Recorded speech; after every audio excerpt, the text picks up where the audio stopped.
இன்றைக்கி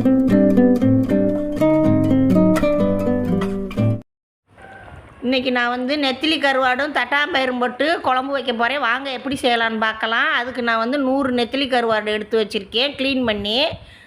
தட்டாம்பயிறு 100 எடுத்துருக்கேன். தட்டாம்பயிறு வறுத்துக்கிட்டு இருக்கேன். தட்டாம்பயிரை வச்சு நான் எடுத்துக்கிறேன் ஒரு 3 விசில் வச்சு. இப்போ நான் எண்ணெய் 100 நல்லெண்ணெய் ஊற்றிருக்கேன் கருவாட்டு குழம்புக்கு.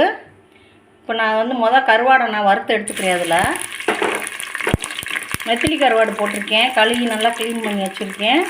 கொஞ்சம் லைட்டாக பாதி வறுத்தா போதும். இப்போ எண்ணெய் காஞ்சிக்கிட்டு இருக்கு. கடுகு போடுறேன் பொரியறதுக்கு. கடுகு பொரிஞ்சிருச்சு. வெந்தயம் போடுறேன் நான். வெந்தயம் பொரியட்டும். வெந்தயம் பொரிஞ்சிருச்சு நல்லா. இப்போ நான் வந்து ஒரு 150 சின்ன வெங்காயம் முழுசாக உரித்து வச்சுருக்கேன் போடுறேன். நல்லா வதங்கட்டும். இதோடு நான் வந்து 10 பல்லு பூண்டு போட்டிருக்கேன். இது ரெண்டும் கொஞ்சம் நல்லா வாசம் வர முடிய வதங்கட்டும். இப்போ வந்து வெங்காயம் நல்லா வதங்கிருச்சு. இப்போ நான் அதில் வந்து 2 கொத்து கருவேப்பிலை போட்டிருக்கேன்.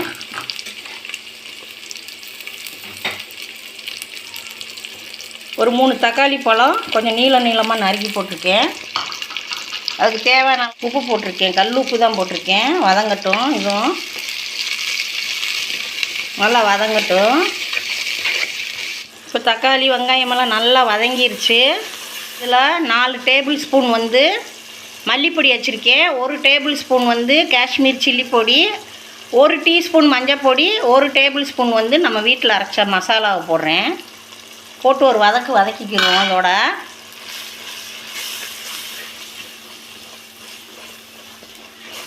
நல்லா வதங்கிருச்சு. நான் வந்து 9 புளியை வந்து கரைச்சி வச்சுருக்கேன். அந்த தண்ணியை ஊற்றுறேன். புளி தண்ணியை. இது தட்டாம்பயிறு வேக வச்ச தண்ணி நான் ஊற்றுறேன் அதோடு சேர்த்து. இப்போ நல்லா நம்ம கலக்கிக்கிடுவோம். கல்லுப்பு தான் போட்டிருக்கேன். இப்போ நம்ம தண்ணி இன்னும் கொஞ்சம் ஊற்றணும். கட்டியாக இருக்குது பாருங்க. 2 பவுல் தண்ணி ஊற்றிருக்கேன் அந்த மசாலாவுக்கு ஏற்றபடி. ஒரு கலக்கிடுவோம். இது நல்லா கொதிக்கட்டும். கொதித்ததுக்கப்புறம் நம்ம கருவாடு தட்டாம்பயிறு எல்லாம் சேர்த்துடலாம். அதுக்குள்ளே நான் ஒரு 1/2 மூடி தேங்காய் சின்ன மூடி அரைச்சிட்டு வந்துடுறேன் வலுவலுன்னு. இப்போ நல்லா குழம்பு கொதிக்குது தளன்னு. இதில் நான் ஒரு 6 பச்சை மிளகா போடுறேன். காம்பை எடுத்துட்டு நசுக்கி போட்டிருக்கேன் காம்பு பக்கம். அதோடு நான் அவிச்சு வச்ச தட்டாம்பயிரை போடுறேன். நான் ஒரு 1/2 மூடி தேங்காய் அரைச்சிருக்கேன். அதை பாதி ஊற்றுறேன். நல்லா ஒரு கலக்கிடுவோம்.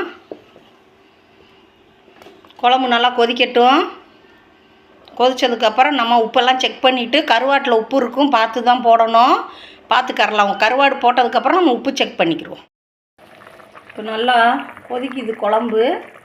இப்போ நான் இதில் வறுத்து வச்ச நெத்திலி கருவாடை போடுறேன். ஒரு 100 கிராம் கருவாடு வாங்கினேன் நெத்திலி கருவாடு. அதை சேர்த்துருக்கேன் குழம்போட. இன்னும் கொஞ்சம் கொதிக்கட்டும் நல்லா. கொஞ்சம் எண்ணெயெல்லாம் பிரிஞ்சு வந்துருச்சு குழம்புல.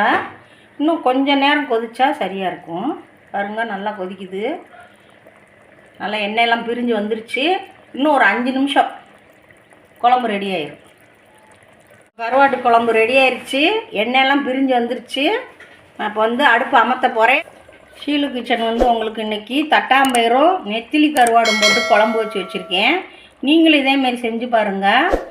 லைக் பண்ணுங்கள், ஷேர் பண்ணுங்கள், சப்போர்ட் பண்ணுங்கள். நன்றி.